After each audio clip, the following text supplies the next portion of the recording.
The man who licked science. They say that to truly understand something, you have to experience it firsthand.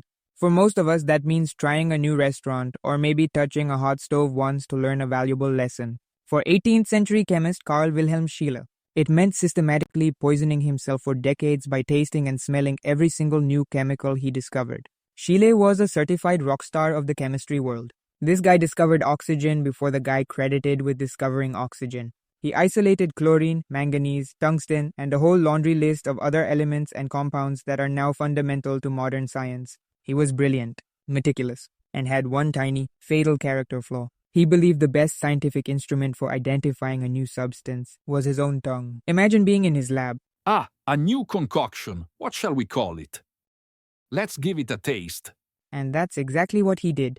For everything. He was the first to synthesize hydrocyanic acid. That's a cyanide. For those of you not up to date on your instant death poisons. His detailed notes describe its unique taste, which he compared to warm almonds with a slightly burning sensation. Today, we call that sensation your cells screaming as they're deprived of oxygen. He also identified arsenic acid, which he helpfully noted had a sour metallic tang. He described the smell of chlorine as suffocating, which is a mild way of saying it actively dissolves your lung tissue.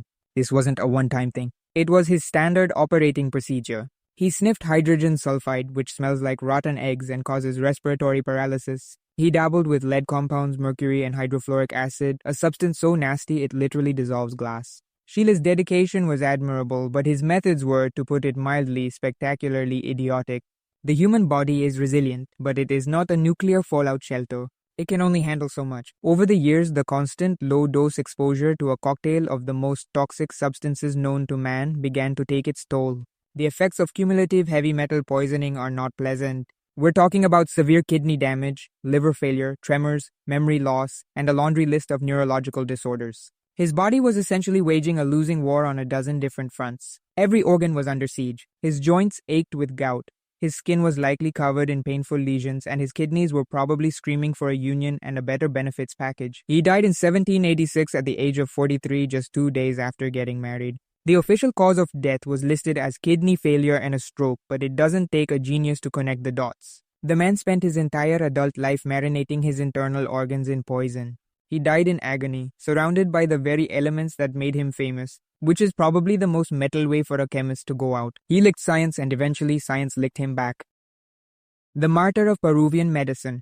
In the late 19th century, Peru was dealing with two mysterious and deadly illnesses. One, called Oroya fever, was a rapidly progressing anemic fever that killed most of its victims. The other, Verruga peruana, caused large blood-filled warts to erupt all over the skin. The locals knew they were connected, but the medical community was stumped. Were they two different diseases? Or two stages of the same one? Entered Daniel Alcides Carrión, a brilliant and ridiculously dedicated medical student. He hypothesized that they were in fact the same disease. And to prove it, he decided to perform the most direct and horrifying experiment imaginable. On August 27, 1885, Carrión had a doctor take fluid from a verruga wart on an infected patient and inject it directly into his own bloodstream. He essentially mainlined a stranger's infected goo. For science, of course. For the first 3 weeks, nothing happened. He probably thought he was in the clear. But then, on day 21, it started. It began with chills and a high fever, followed by the symptom he was dreading, rapidly progressing, debilitating anemia. It was Oroya fever.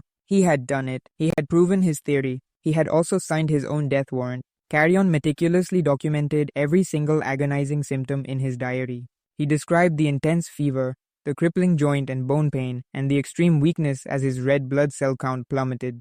The bacteria, Bartonella bacilliformis, was ravaging his body, destroying his blood cells faster than his bone marrow could produce them. This wasn't a gentle decline, it was a biological nightmare. His notes described the pain in his bones as excruciating, a deep, gnawing ache that gave him no relief. His body was literally destroying itself from the inside out, and he was lucid enough to write it all down for posterity.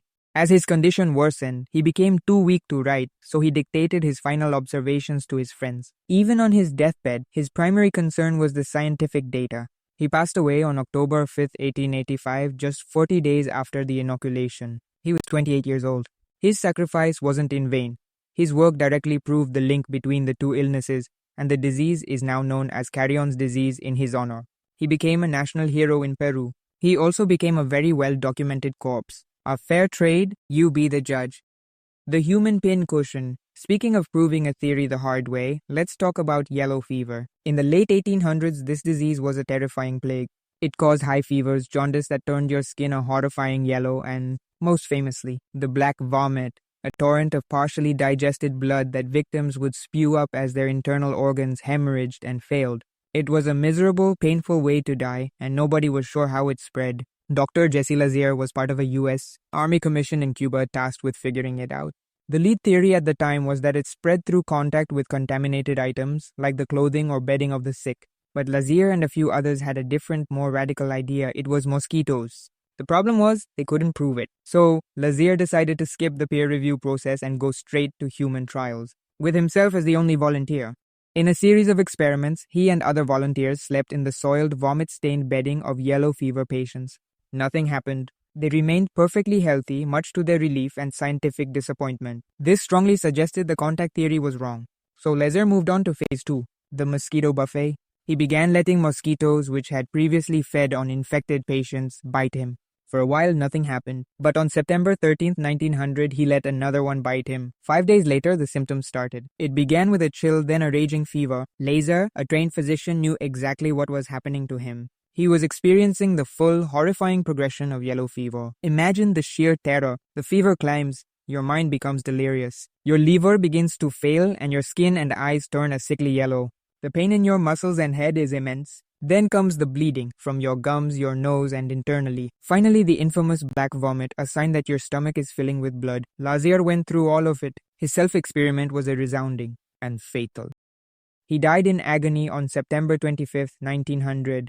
His death, however, provided the definitive proof that mosquitoes were the vector for yellow fever, a discovery that saved countless thousands of lives and allowed for the construction of the Panama Canal. A true hero who proved his point in the most spectacularly agonizing way possible. The glow-up that went wrong. At the turn of the 20th century, a new scientific marvel was sweeping the world: X-rays. This invisible radiation that could pass through solid objects and create ghostly images of bones seemed like pure magic.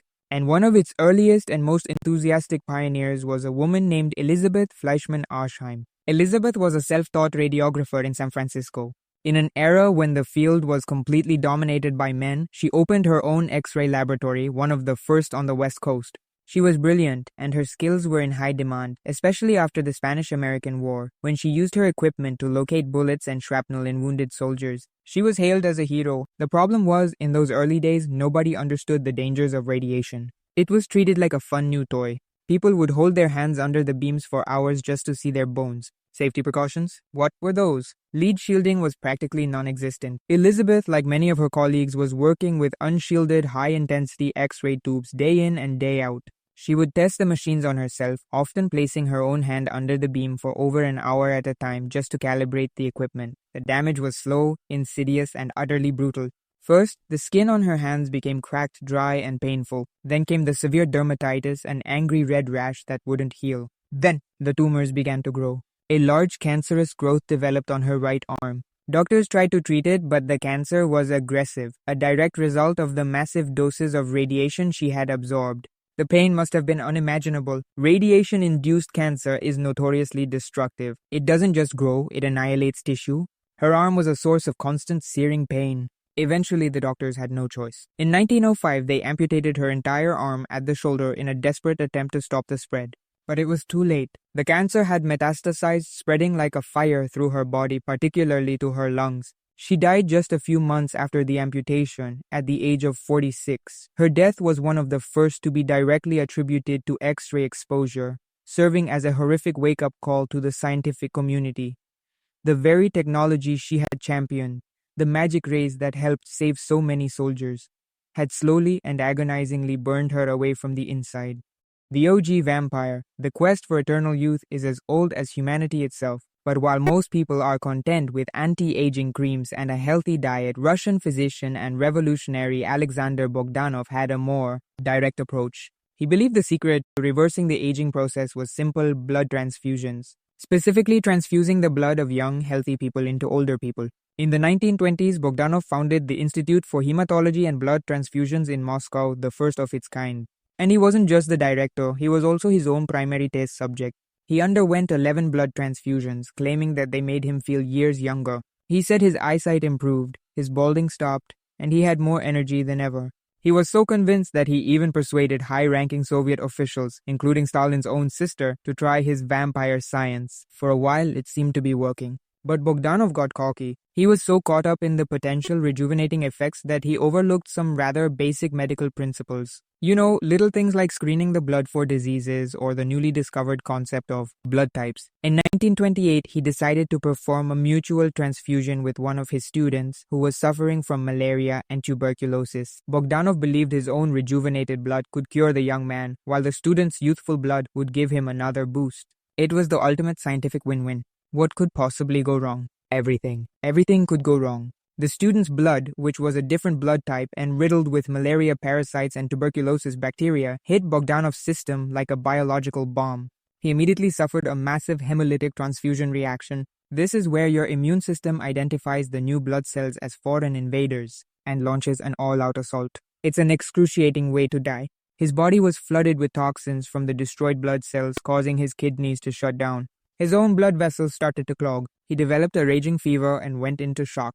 His body was in a state of civil war, with his immune system carpet bombing his own circulatory system. He lasted 2 weeks before his completely wrecked organs finally gave up.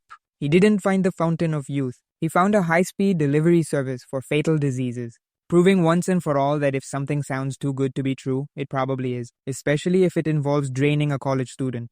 If you enjoyed this video, then subscribe for more, and feel free to leave your suggestions for what's next in the comment section down below.